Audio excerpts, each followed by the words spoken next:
สบายดีในวิดีโอนี้เราก็จะมาสร้างฟอร์มจัดการประเภทอาหารซึ่งในวิดีโอผ่านมาเราได้สร้างโปรเจกต์เนาะแล้วก็มันจะสร้างฟอร์มให้1ฟอร์มก็คือมันจะเขียนว่าฟอร์ม1ตัวนี้ให้ลิฟต์ออกก่อนก็ได้เนาะกดโอเคเลยหลังจากนั้นให้คลิกขวาเนาะแล้วก็เข้า New Window Form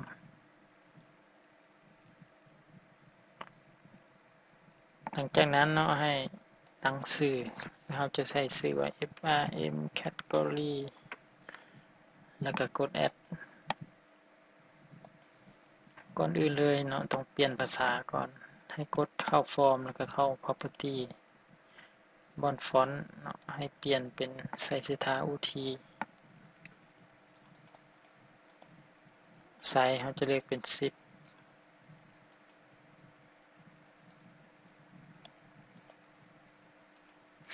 จากนั้นเราก็ต้องออกแบบเนาะออกแบบหน้าตามันตัวนี้ก็ให้เข้ามาทูลบล็อก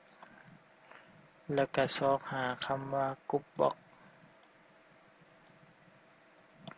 ก็จัดวางตามค่อยได้เลยเนาะหรือว่าสิออกแบบเองก็แล้วแต่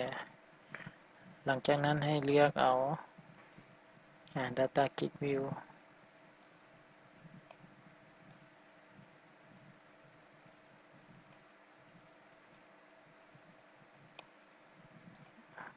หลังจากนั้นให้เอา Text Box ออกมา1อัน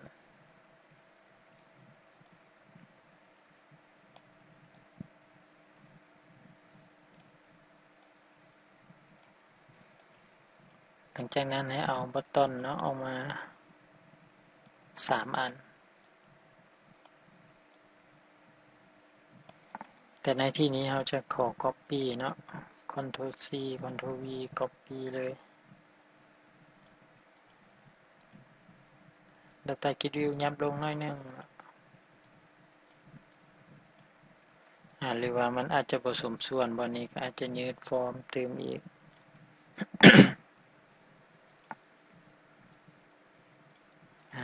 ยืดมาเล็กน้อยเนาะ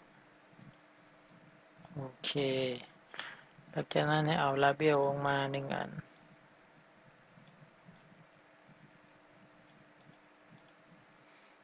กดเซฟเป็นระยะไปเนาะเพื่อโปรแกรมมันมีปัญหาจึงเซฟไฟล์ที่เราออกแบบนี้ไว้ตัวนี้ให้กดใส่ที่กรุ๊ปบล็อกหลังจากนั้นเข้า Property บนคำว่า Text ให้เปลี่ยนเป็นคำว่าจัดการประเภทอาหารนี่ต้องใส่สระเนาะลืมไปให้กดใส่ Label 1เนาะต่อมาบน Text ให้เปลี่ยนเป็นชื่อประเภทอาหาร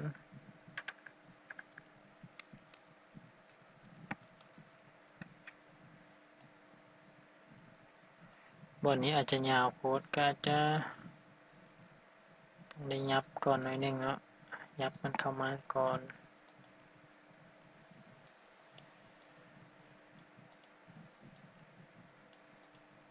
จัดให้มันสวยงามเล็กน้อยเนาะ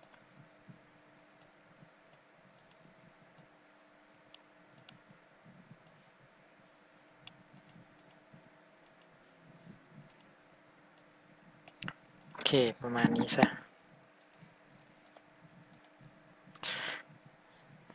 กดใส่บัตตอนนึงบน Text ให้ใส่ว่าบันทึก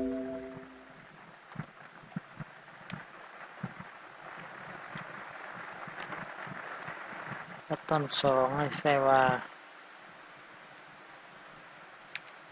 ใส่ว่าลบเนาะลบหรือว่าลึกก็แล้วแต่ผู้ใดอยากใส่จังใดก็แล้วแต่เนาะตัวนี้เราใส่คำว่าล้างในความหมายก็คือเราจะ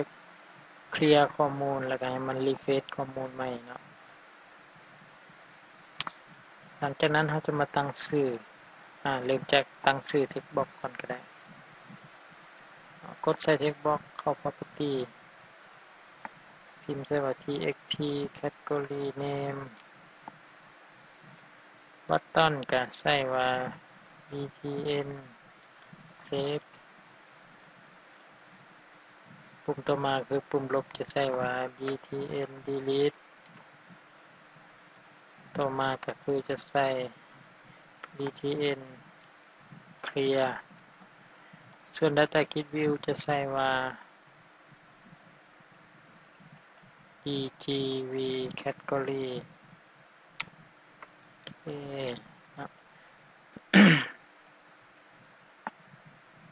ก็ลองรันเบิ่งก็ได้เนาะกด start มีเลยตัวนี้เราก็อาจจะเปลี่ยนเป็นชื่อฟอร์ม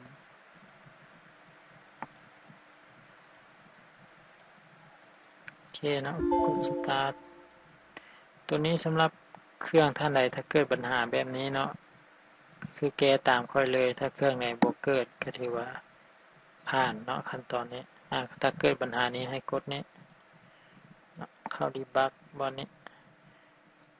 configuration manager เนาะบนคำว่า platform ให้เลือกเป็น new ตัวนี้เราจะมาเลือกเป็น x86 กดโค้ดเนาะแล้วก็รันก็จะได้ฟอร์มมา1ฟอร์มแล้วสำหรับฟอร์มท่านใดอยากตกแต่งก็ตามใจเนาะใส่ไอคอนใส่อย่างกันลองซองมาใส่ตืมเดี๋ยวจะลองใส่ไอคอนในเบิ่งสักปุ่มหนึ่งซะก็ให้กดใส่ปุ่มบัตตอนเลือก image เนาะก็เลือกให้เลือก import เนาะให้เลือก import ก็เลือกบอนที่เราปะรูปไว้เนาะตัวนี้ค่อยเลือกเป็น desktop มาเลือกเป็นเป็นตัวนี้เนาะไอคอนตัวนี้ปึ๊บมันใหญ่เล็กน้อยความจริงก็ต้องให้มันเหมาะสมเนาะเราจะยับตัวหนังสือนี้มันอยู่เบื้องจะยับตัวหนังสือเนาะมาเบื้องขวามือเนาะแล้วก็จะยับหูเนาะให้เลื่อนไปเบื้องซ้ายมือก็อาจจะผสมส่วนไปเลยเนาะเพราะหูมันใหญ่หน่อยนึงประมาณนี้ก็เช็ดให้หน้าฟอร์มสวยงามขึ้นเนาะปุ่มลบกลับมาใส่เลยซะให้เข้ามา image กด import ปุ่มลบก็จะใส่ตัวนี้ก็ได้เนาะ text เราก็เอาเป็น center แล้วก็ right ส่วน image ให้เอาเป็นตัวนี้โอเคเนาะต่อมาปุ่มล่างเรามาปรับตัวหนังสือก่อนก็ได้เนาะปรับตัวหนังสือปรับรูปก่อนรูปนี้เอามาชิดซ้ายเนาะตัวหนังสือชิดขวาหลังจากนั้นให้กดเลือก image กด import เคลียร์ก็อาจจะใส่ตัวนี้ซะเนาะปุ๊บเรียบร้อย